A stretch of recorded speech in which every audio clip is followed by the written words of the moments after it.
Good morning to everybody. Students, listen. I will teach you something about narration.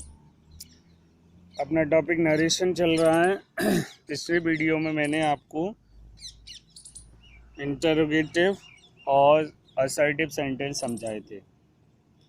Assertive sentence complete हो गए थे और interrogative sentence में केवल मैंने वो हेल्पिंग वर्ब से स्टार्ट होने वाले सेंटेंस को बनाना सिखाया था कि हेल्पिंग वर्ब से जो स्टार्ट होते सेंटेंस वो कैसे अपन बनाते हैं, वो सारे समझाए थे।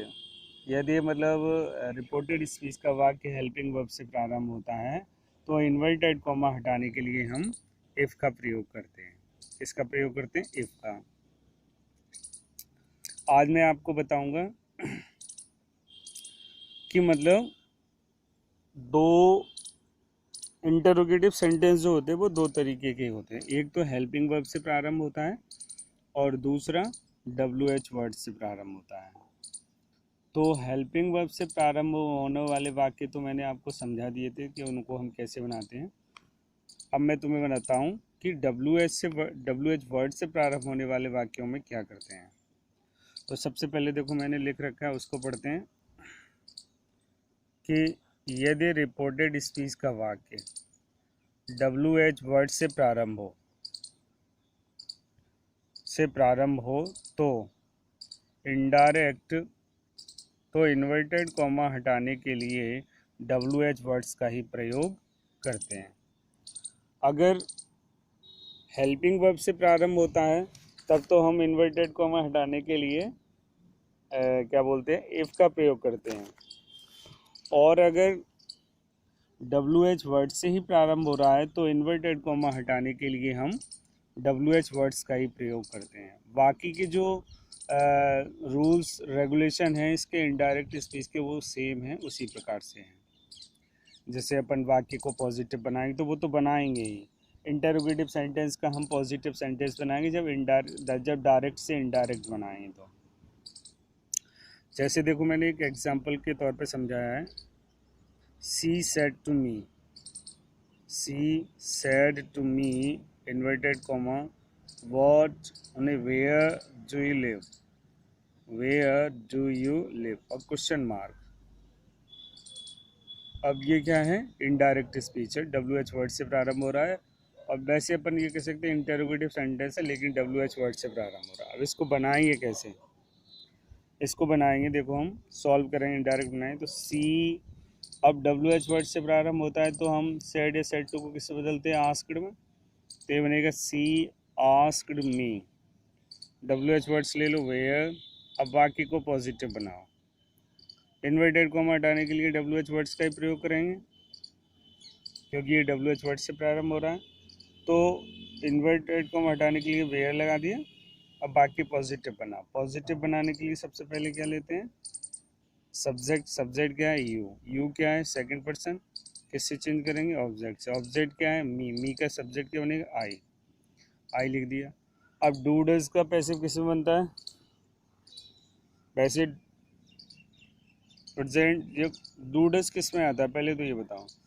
डू डज अगर जिस सेंटेंस में डू डज आता है वो कौन सा सेंटेंस होता है, किस टेंस से बिलोंग करता है। तो जिस वाक्य में डू डज का प्रयोग होता है वो सेंटेंस प्रेजेंट इंडेफिनिट होता है, प्रेजेंट इंडेफिनिट होता है। अब इसमें भी एक देखो चीज़ है कि जैसे डू डज से प्रारंभ हो रहा है तो प्रेजेंट इंडेफिनिट हो गया। अब प्रेजेंट इंडेफिनिट को किस में चेंज करते हैं, पास्ट इंडेफिनिट में। अब देखो क्या है कि इसका पॉजिटिव बनेगा तो सिंपल बनेगा, इसमें नॉट है नहीं। अब पास्ट इंडेफिनिट में क्या होता है, पॉजिटिव सेंटेंस में केवल वर्ब की सेकंड फॉर्म का प्रयोग होता है। अगर निगेटिव होता ऊपर का वाक्य तो इसमें डिड नॉट आता। डू नॉट और डज नॉट को डिड नॉट में बदल सकते हैं। ऐसे कह सकते हैं, या तो ये रट लो कि डू नॉट और डज नॉट आए तो डिड नॉट में, और बाकी अगर डू और डज केवल अकेला आता है तो केवल वर्ब की सेकंड फॉर्म का प्रयोग करते हैं। ठीक है, चाहे तो ऐसे कर लो। या फिर अपन को रूल्स खुद पता होना चाहिए कि डू डज से प्रारंभ हो रहा है और डू डज प्रेजेंट इंडेफिनिट है, और इसका जब पॉजिटिव बनेगा तो पास्ट इंडेफिनिट में बनेगा। और पास्ट इंडेफिनिट में क्या होता है, वर्ब की सेकंड फॉर्म का प्रयोग करते हैं। तो हमने आई कर दिया, और लिव की सेकंड फॉर्म क्या होती है, लिव्ड, तो ये होगा वेयर आई लिव्ड। ठीक है, अगला अगला सेंटेंस है they said inverted comma do you know me question mark, do you know me, तो ये बनेगा हाँ। They asked if he knew them. इस सेंटेंस को ध्यान से समझो। देखो, इसको ना हमने दे आस्क्ड बदला, इतना समझ में आया होगा सबके, है ना। इन्वर्टेड को हम हटाने के लिए हमने इफ़ लगाया, ये भी ठीक है, यहाँ यहाँ तक बिल्कुल सही है। अब ये ही कहाँ से आ गया, जबकि इस सेंटेंस में रिपोर्टिंग वर्ब में मतलब हिम कहीं है भी नहीं, ही भी नहीं है कहीं, फिर ये ही कहाँ से आ गया। सबसे सोचने वाली बात है कि ही कहाँ से। अब देखो, एक रूल है एक, कि यदि रिपोर्टेड स्पीच का वाक्य सेकंड पर्सन यू से प्रारंभ हो, यू से प्रारंभ हो रहा है, सेकंड पर्सन यू से, तो उसको हम ऑब्जेक्ट से बदलते हैं, ये तो पता ही है, रिपोर्टिंग वर्ब का ऑब्जेक्ट है। अब ऑब्जेक्ट नहीं है, तो जब ऑब्जेक्ट ना हो ना, तो हम इसको बदलने के लिए हम अपनी तरफ से फर्स्ट पर्सन या थर्ड पर्सन का ऑब्जेक्ट मान लेते हैं। या तो फर्स्ट पर्सन का मान सकते हैं आई एफ वी का, या फिर थर्ड पर्सन। तो हमने यहाँ पर जो ही है ना, वो यहाँ पर हमने थर्ड पर्सन का माना, हिम माना, तो हिम का सब्जेक्ट क्या बना, ही। ओके, अब डू डज को किस में चेंज करते हैं, वर्ब की सेकंड फॉर्म में, तो ये हो जाएगा ही न्यू। मी क्या है, फर्स्ट पर्सन, सब्जेक्ट से सब्जेक्ट क्या, दे का ऑब्जेक्ट क्या बनेगा, देम। तो ये पूरा सेंटेंस बनेगा दे asked if he knew them, he knew them, और फुल स्टॉप लग जाता है। वो इन्वर्टेड कॉमा का चिन्ह हट जाता है, वाक्य में फुल स्टॉप लग जाता है पॉजिटिव सेंटेंस का। तो इस प्रकार से हम इंटरोगेटिव सेंटेंस को क्लियर कर सकते हैं। ध्यान रहना, अगर रिपोर्टिंग वर्ब के वाक्य में ऑब्जेक्ट नहीं है, और इधर रिपोर्टेड स्पीच के सेंटेंस में क्या बोलते हैं, सब्जेक्ट यू दे रखा है, अब यू सेकंड पर्सन ऑब्जेक्ट से चेंज होता है, ऑब्जेक्ट नहीं है, तो हम अपनी तरफ से फर्स्ट पर्सन या थर्ड पर्सन मान लेते हैं। ये ध्यान रखना है अपन को, फर्स्ट पर्सन या थर्ड पर्सन मान लेते हैं अपनी तरफ से। तो इस प्रकार से अपन ये कंप्लीट कर सकते हैं। अब मैंने कुछ ये होमवर्क में दिए हैं सेंटेंस, वो मैं आपको सारे बोल के बताता हूँ। मैंने लिखा है चेंज इनटू इनडायरेक्ट स्पीच, ठीक है, जिसमें पहला सेंटेंस है Aman said inverted comma what are you doing, what are you doing question mark. ठीक है, दूसरा है Radha said to Meera, Radha said to Meera inverted comma who teaches you English, who teaches you English question mark. ठीक है, दो सेंटेंस। तीसरा है I said to her, I said to her inverted comma can you teach me, can you teach me question mark. ये हो गया अपने।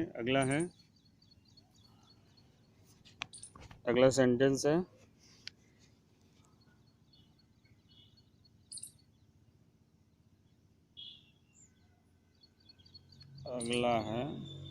आई said to her.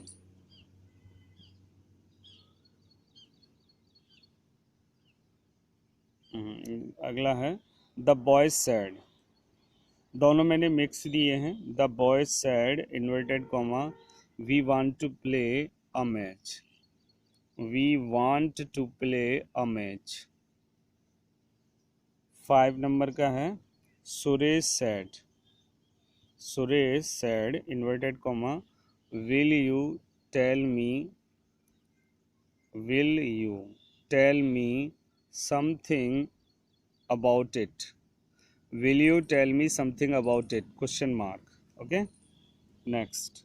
6 number का सेंटेंस है The boy said to the girl. The boy said to the girl, inverted comma, what is your name? What is your name? Question mark. अगला है 7 number का she said, inverted comma, she said, how much time do you have? How much time do you have? Question mark. अगला है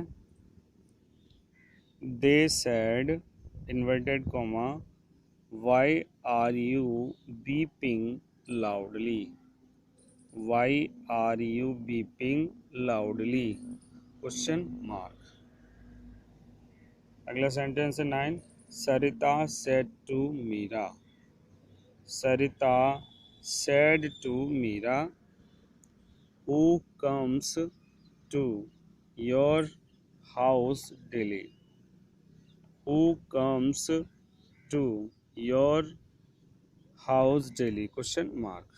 अगला 10वें number का sentence है Mahesh said to me. Mahesh said to me.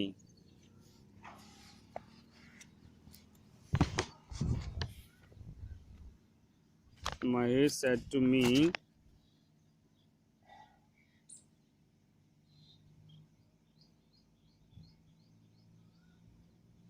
Said to me, inverted comma, who are you?